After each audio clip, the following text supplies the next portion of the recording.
திருச்செந்தூர் முருகனின் அருளால் அரங்கேறிய அற்புதம்.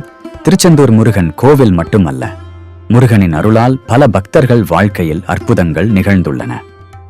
இன்று நாம் அதில் ஒன்றை காணப்போவோம். செந்தில் நகரை சுற்றியுள்ள ஒரு சிறிய கிராமத்தில் வசித்த ராமன் என்ற விவசாயி மிகவும் இறை நம்பிக்கையுடன் வாழ்ந்தார்.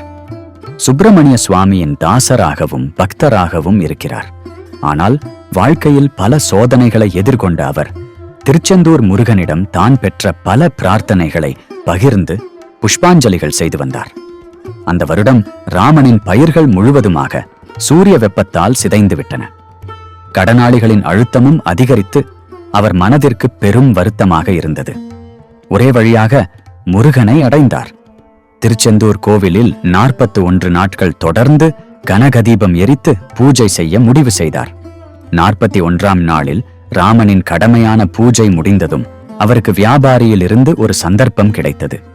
அந்த வாய்ப்பின் மூலம் அவர் பெற்ற லாபம் அவரின் கடனை சுமாராக அடைத்தது மட்டுமல்லாமல் எதிர்பாராத முறையில் வாழ்விலும் முன்னேற்றம் காண முடிந்தது.